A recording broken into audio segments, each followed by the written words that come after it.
I want to start by making sure that people understand who you are, because everybody has a different story and yours is different again, apart from the fact that you're over the ditch and you're in New Zealand. Yeah. Am I the only one? I'm curious. So yeah, we do have quite a lot of mentees from New Zealand. But there are points of difference, aren't there? And for you in particular, because naturopathy is your second qualification, you originally did something else. So remind me about that journey so far. I was always really interested in health, and after doing some massage courses and things, I landed into nursing school.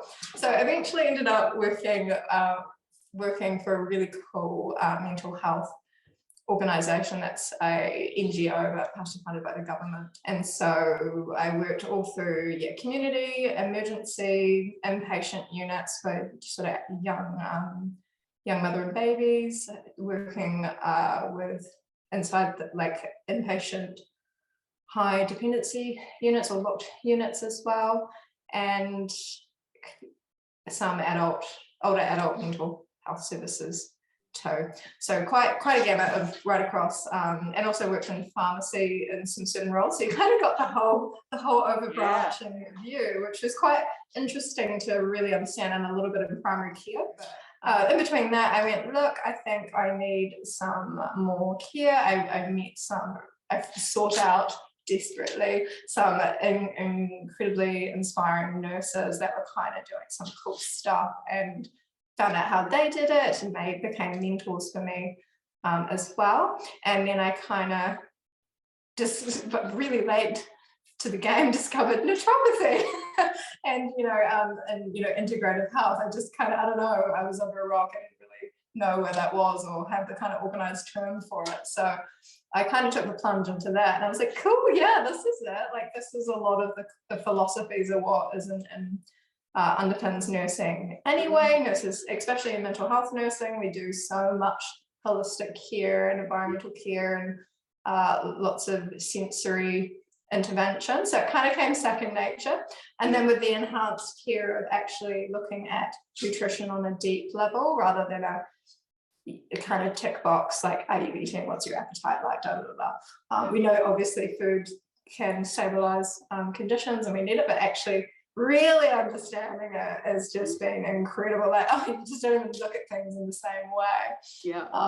And having the benefit of also the herbal medicine training and really understanding the clinical applications or amino acids in there as well has just been like a phenomenal asset, and combination, because I do love my pathology testing and really getting back to your what do you call them, your routine blood tests. And I'm so glad you're so passionate about them, Rachel, because I'm like, yeah, there's nothing wrong with routine blood tests, just understand them.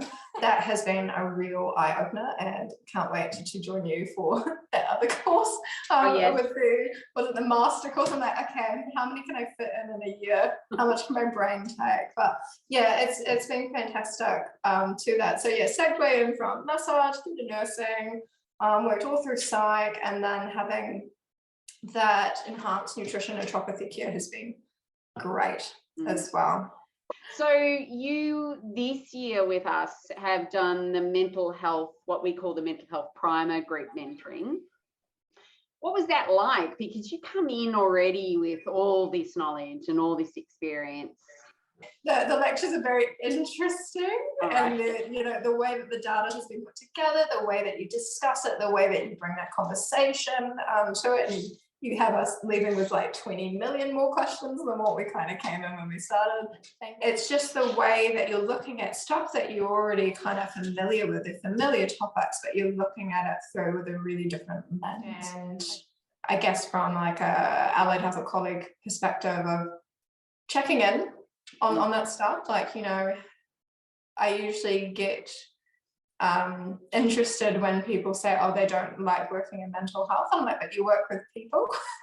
and everyone's got their own mental well-being. So I kind of go, we're probably just not actually knowing how to notice or have that conversation with people, because I'm yet to meet someone that is feeling tip-top 100% all of the time. In the the skills that we need to be clinicians and good care providers, there has to be awareness, literacy, competency in having those conversations. It's not about necessarily having a solution. We're not there to fix people, we're there to support people. But when you're in primary care, this is where it should be starting, so that we don't wait all this time with this pressure valve or various factors coming in, that the only time we talk about it is when we're in crisis. A lot of these things are just band-aids unless we work on our community health. You're absolutely in that position where you've seen it, all these different aspects, and have a very real world appreciation for how complex mental health challenges are for individuals, for community. And just sounds like you've got such a lot to offer, including the arm of individualized treatment, yes, and diagnosis, yes. I feel really optimistic. I feel really on track. I feel like I'm at the front of the wave with this.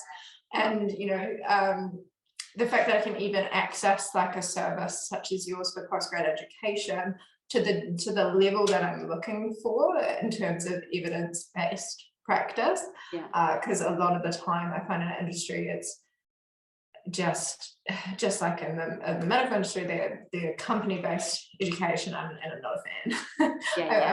I want a third party, independent person that is lecturer experienced and has done the hard yards for me, so I can take the learnings until I reach such a stage. Thank you so much for taking the time to talk with us. I really have. I love hearing about your position, because, as I said, it's a particular, it's a very particular perspective and breadth of experience you've had, and it's wonderful that you have enjoyed the mental health mentoring and that it's delivered, as you say, in some of those ways for you to parallel all the other learning that you're doing. I've already signed up for the next one. Yeah. Today. I was like, better do that right now. Yes. See Rachel in half an hour. So next year you're going into our mental health applied group, which is case-based teaching. So everybody gets to, a lot of people get to present a case, and it's such an interesting group because, as we mentioned, there's psychiatrists, psychologists, dual qualified individuals. I co-chair that group with a very dear friend and colleague of mine who's a clinical psychologist, Kate Worsfold. So it's pretty fun playing in the big pool. It's a great learning experience. Yeah. Well, I can't wait to dive in. Yeah, that's right. Thank you so much, Elizabeth, and have a great rest of your day. Thanks for sharing. Thank you so much, Rachel. Take care. You too.